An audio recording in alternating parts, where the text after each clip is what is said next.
That's interesting. Especially because you're still together. We're still together. Yeah, I think that really speaks volumes. Now jumping now back forward, so you have the experience in Latin America, and then you're back in Charlotte now and looking to do less travel. Is this now what's happening? What's going on in your mind? Well, it was very interesting because the whole Blackbird thing was actually very stressful. All right, it was my dream. I really had achieved it, and then to fall out at the time when we really were ready for success and come out of my own company was like a dagger through the heart. Took a long time for me to get over that, and I think that whole South America exercise was part of that process. But there was another result. One was I didn't want to go and really try and take the world on again. I wanted to do something very simple. So I started to think about simple businesses where I wasn't going to run into big self-interests. And so I looked at the food industry, and this is an interesting thing, so the Dunkin' Donuts and the McDonald's. And very interesting. I mean, you look at these businesses, highly capital intensive. I couldn't see how you could really achieve any better results than 8% net. And even at $1.5 million per location, which takes 3 years, it just looked an unattractive business. So after a bit of work there, I decided that wasn't it. So one of the challenges that I had failed at Blackbird, I had been completely ill-prepared to be a CEO of a complex startup like that. And my biggest failing was I had no client-facing skills. I had been a mushroom farmer at JP Morgan. My only clients were internal, and I could bully them, all right? So I had no client-facing skills, and I was sort of frightened of it. So I'd hired people to do that for me, sure. All right? And that created friction. And I think as a CEO, you've got to have that. So having recognized this, I thought I've got to put this to right. So I decided to set up an executive recruiting company, which I'm completely not fit to do, and forced myself to do it, and became a very good recruiter. Ended up, making 100 calls a day, speaking to executives all around the country, really focusing on getting over that fear and becoming really good. And I've become very good at it. And that's really helped my new startups. That's amazing. I mean, some people take classes for building some skills, and you start a business to develop those skills. Exactly. That's absolutely amazing. And then so then, I guess that recruiting firm, was there a sort of a conclusion to that led then next step Loom Learning, or where were you going in the progression here? Okay, so the whole world came to an end in 2008. All right, and I was a little fortunate because I got out ahead of the game. It was early in 2008. I went to work on a Monday morning. I had some very sexy recruit assignments that I was really eager to do. I was in the office at 7 o'clock. At 8 o'clock, I felt very ill. Didn't know what it was. Took myself home. And I couldn't eat or drink for the remainder of the week. I was in bed. I couldn't get back to work. And eventually, I forced my wife to take me to the hospital. And they admitted me to hospital. And then a couple of days later, my whole system closed down, and I was totally paralyzed. It took them months to diagnose me. They moved me around all the hospitals in Charlotte. And I mean, I was completely okay. I mean, mentally, everything was normal. I couldn't move any muscles. I couldn't do anything. I couldn't eat. I couldn't drink. And so I was on turkey soup intravenous for weeks on end. And my wife would come in every day, and she'd go into the office, and she would try and keep things going. And one day she came into tears. So I asked her to call a friend of mine to come up and close the business. So that was the end of my recruiting business. So now you've got a health challenge you're going to battle. Is this a similar analogy where you've got the rock and you're going to be, you're I didn't have that analogy with the rock. I actually, it really felt like the end. All right. It was like, I've got a perfect house for a paraplegic. I've got 6 bedrooms and 4 bathrooms, not one of them on the ground floor. I couldn't get to a single one of them. My wife had to wheel me out to the deck and wash me down with a hose, all right? And we thought this is what we were going to be facing for a long time. So she turned my study into a bedroom, and basically I learned how to use my wheelchair and blah, blah, blah. They gave me 30% chance to recovery. And I really had given up. There's no doubt about it. I felt it was the end. And it wasn't until the beginning of 2009 that I decided that I had to do something. Otherwise, what's the point?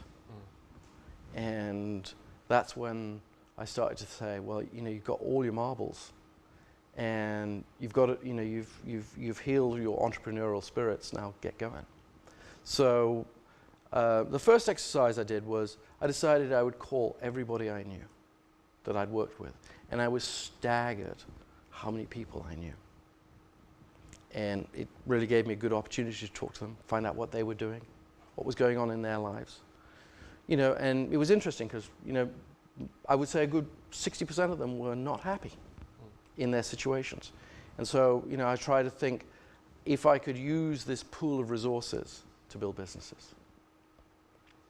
And that was Loom and obviously Odex. Both came out of that pool. Odex is effectively Blackbird 2. We're going to do the same. We could see, I started to study what was going on in DC and follow the financial regulation. I predicted what was going to happen and then formulated Odex. But that came sort of second. The first one was Loom. Loom's a beautiful idea. The trigger that started it was when Blackboard bought Angel, all right? Which is educational software. Education. And Blackboard then basically was taking out its biggest competitor. And it was a Blackboard world now. And I felt I could hear the screams of CIOs in the halls. My scream too. All right, when I heard this, all right. And I'd met up with Mark Bierce, who's my Loom partner, prior to this in my call program, and I'd found out what he was doing. He'd worked for me in Latin America. And so this is another lesson to people who want to be entrepreneurial. It's very important to go out there and work in corporations. I was a dozen years at JP Morgan. You've got to go out there and become an expert in your business. You've got to go out there and meet a lot of people. And it's not a question of collecting a Rolodex on their business card. It's getting to know them and really working hard at relationships, because they've certainly come to help me. Yeah. And so, you know, Mark had left at the same time as me from Ecuador, and he'd gone to Buenos Aires to start up an educational software company. And his clients were McGraw-Hill and Pearson's. They were doing very much more content-orientated, high-quality course development in the higher educational space, and actually had built a very, very impressive company in that space, probably the leading company. But he was feeling the downturn of 08 and 09 and was interested in another idea. So when he decided to join me to create Loom, and the object of Loom is to give the higher educational space an alternative Blackboard. You know, we don't want to do Blackboard B, all right? We're doing something better, all right? Cheaper, better, integrated, you know, we cover the whole 9 yards. And for, you know, our team's now a dozen people, and we've got all the core competences. So we founded the company in the October of 09. Then we're back to the ball, all right? So we got the idea. I've got the starting of my team. Now we need money, all right? Now we need a product. Now we need clients, all right? So we've got, in a year, we've done those 3 stages. We've built our product, and we've launched with our first university here in the States. And that university, National Labor College in DC, has asked us pretty much to do all of their course. We're doing the course development. We're building them beautiful courses. Wow. We run the software. We train their faculty. Yeah. We support their students. We do everything. How big a school is it? It's relatively small right now. It's less than 1,000, okay. 50 faculty. But it's perfect for us to start. Yeah. And it's allowing us to do everything for a small thing. They want to grow to 10,000 in 3 years. Interesting, because you start off with sort of a virtual company, and now you've set up a physical space, and as you mentioned, some of the people who were with you early on in Blackbird that you helped train are now part of the team here locally in Wilmington. What attracted you to set up the physical space here in Wilmington? It always comes down to people. I mean, I didn't know very much about Wilmington. You know, you're 200 miles from Charlotte, and I'd sort of missed it, all right? The 95 is 75 miles inland, you know. Yeah. And John and Gary, John Cornelius and Gary Solomon, who were my Blackbird team, and, you know, had joined me to create Odex, I decided I asked them if they would come and join us in Loom as well.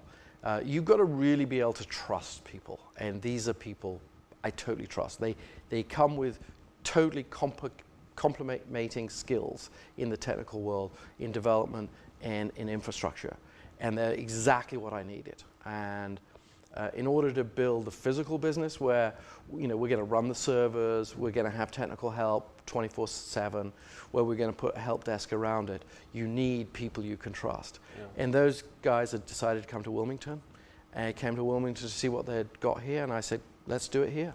And what a lovely little city you have. It's new, it's been a real lovely surprise to come here since August when we started. Now, there's a lot of, we're running out of time, but a couple quick things I want to talk about. One, where do you see Loom going? If you're looking forward 2-3 years, because obviously you've already accomplished an amazing amount in a year, where's the future of Loom? Where do you see it? Well, Loom we want to be a real alternative in first the higher ed, university space, but we'll want to work K through 12, and we want to go into corporate training too, but we want to cut our, go one at a time. We clearly would love our state universities to help us. Now, one of the pieces that we're building in Loom to really differentiate us, I've got Dr. Dickerson on my team. He's a PhD from Columbia, and we're really trying to work at trying to use technology to help on 3 really important matters. One is retention of students, second is performance of the faculty, and the third is the performance of the course material or learning outcomes, right? And trying to gather the information, try and get as much online as you can, and then have that data to present back. And so we've got this project going, and you can imagine we've got a very dearth of data, right. All right? But we're releasing at the end of this month our first cut of this, where we're starting to utilize the data that we've got. And we think that's going to really help schools, especially if you care about FTEs like Cape Fear, if you are for profit that really need to keep your students working, this is a really important factor, and we want to become the leaders in that space. Well, it's there's so many things to sort of wrap up on, and not only your career, which is just a fascinating story. I mean, just from an international perspective, from a banking perspective, going from corporations to startups and building teams, and just to tie it up with the audience. I mean, you've overcome some of these health challenges, and I know some of them are still with you, but here you are walking into this room for our show. So you really on many levels, you're not only an inspiration for a lot of people who are sometimes dealing with health challenges, but as an entrepreneur in some language in terms of how you've been successful in your career. So we really appreciate you taking the time to be with us today, Raymond. Thank you. Thank you very much. And thank you for joining us for Envision, and we look forward to seeing you again next time.